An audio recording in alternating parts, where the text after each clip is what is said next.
Dans l'histoire de la musique française, certains artistes ont touché l'immortalité par leur voix, leurs textes et leur présence scénique. Mais derrière les projecteurs, derrière les applaudissements et les disques d'or, se cache parfois une réalité beaucoup plus sombre. Pour plusieurs grandes stars de la chanson française, l'alcool n'a pas été un simple compagnon de fête, mais un poison lent, destructeur, qui a ruiné leur santé, leurs relations et parfois leur vie elle-même. Aujourd'hui, nous allons plonger dans le destin tragique de 9 chanteurs français célèbres, dont l'existence a été profondément marquée, voire détruite, par l'alcool. Edith Piaf. Icône absolue de la chanson française, Édith Piaf est l'une des voix les plus reconnaissables du XXe siècle. Mais sa vie fut une succession de drames personnels. Très jeune, elle découvre l'alcool comme moyen d'oublier la douleur physique et émotionnelle. Après de graves accidents de voiture, elle sombre dans une dépendance mêlant alcool et médicaments. Sur scène, elle continue de chanter avec une intensité bouleversante, mais en coulisses, son corps est en ruine. À la fin de sa vie, Piaf est physiquement méconnaissable, affaiblie, dépendante, prisonnière d'addiction qu'elle ne parvient plus à contrôler. Elle meurt à seulement 47 ans, laissant derrière elle une légende et un avertissement silencieux. Serge Gainsbourg. Génie provocateur, poète scandaleux et compositeur hors norme, Serge Gainsbourg a transformé l'alcool en élément central de son image publique. Très tôt, il boit excessivement, au point de ne presque plus apparaître en public sans un verre à la main. Sur les plateaux de télévision, son état d'ébriété choque autant qu'il fascine. Mais derrière cette posture de provocateur se cache une véritable dépendance. L'alcool détruit progressivement sa santé, aggrave ses troubles cardiaques et isole l'artiste. Gainsbourg meurt à 62 ans, épuisé par des décennies d'excès, laissant une œuvre immense et un corps usé prématurément. Jacques Brel. Bien que belge, Jacques Brel est indissociable de la chanson française.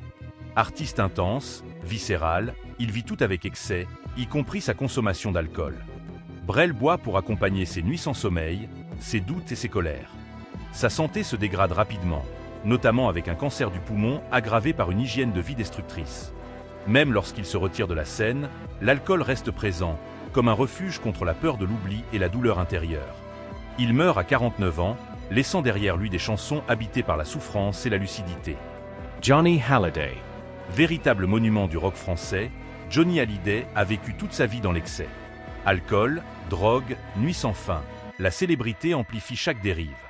Pendant plusieurs périodes de sa carrière, l'alcool prend le dessus, affectant ses performances, ses relations familiales et sa santé mentale. Johnny frôle la mort à plusieurs reprises, victime de dépression profonde et de comportements autodestructeurs. S'il parvient à remonter sur scène encore et encore, le combat contre ses addictions laisse des traces irréversibles sur son corps. Dalida. Derrière son sourire lumineux et ses succès internationaux, Dalida cache une immense détresse intérieure. Confrontée à une suite de drames personnels et de suicides dans son entourage, elle se réfugie progressivement dans l'alcool pour apaiser sa solitude. L'alcool devient un anesthésiant émotionnel, mais aussi un piège. Malgré sa popularité mondiale, Dalida se sent incomprise, épuisée psychologiquement. Son histoire illustre à quel point la gloire ne protège pas de la souffrance intérieure. Barbara. Chanteuse de l'intime et de la mélancolie, Barbara porte en elle des blessures profondes depuis l'enfance. L'alcool devient pour elle un moyen de faire taire les souvenirs douloureux et l'angoisse permanente. Discrète sur sa vie privée, elle lutte en silence contre ses dépendances. Sa santé décline lentement, fragilisée par des années d'excès et de solitude. Barbara reste dans la mémoire collective comme une artiste sensible, marquée par une tristesse qu'elle n'a jamais vraiment pu fuir. Claude François. Star populaire, perfectionniste obsessionnel et icône de la variété française, Claude François mène une vie rythmée par le stress, la pression du succès et les excès. L'alcool accompagne souvent ses soirées et ses colères. Derrière l'image de l'idole souriante se cache un homme anxieux, exigeant, parfois violent envers lui-même. Sa disparition brutale choque la France entière et révèle un mode de vie où l'excès était devenu la norme. Renaud. Porte-parole de toute une génération, Renaud est l'un des rares artistes français à avoir parlé ouvertement de son alcoolisme. À mesure que le succès grandit, l'alcool s'installe durablement dans sa vie. Il boit pour supporter la pression médiatique, les déceptions personnelles et la perte d'inspiration. Sa voix se fragilise, son image publique se détériore, et il disparaît progressivement de la scène.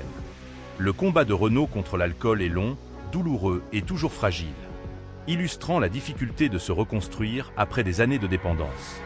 Christophe. Artiste élégant et solitaire, Christophe vit longtemps en marge, enfermé dans ses nuits et ses excès. L'alcool fait partie de son quotidien, nourrissant à la fois sa créativité et son isolement. Il s'éloigne peu à peu du grand public, préférant l'obscurité au projecteur. Sa santé se dégrade avec les années, conséquence d'un mode de vie nocturne et autodestructeur. Christophe laisse l'image d'un artiste libre, mais profondément seul. Ces 9 destins nous rappellent une vérité brutale. Le talent, la gloire et l'admiration du public ne suffisent pas à sauver une vie. L'alcool, souvent banalisé dans le monde artistique, peut devenir un ennemi silencieux, capable de détruire même les plus grandes légendes. Derrière chaque chanson mythique, il y a parfois une souffrance que la musique seule n'a pas pu guérir.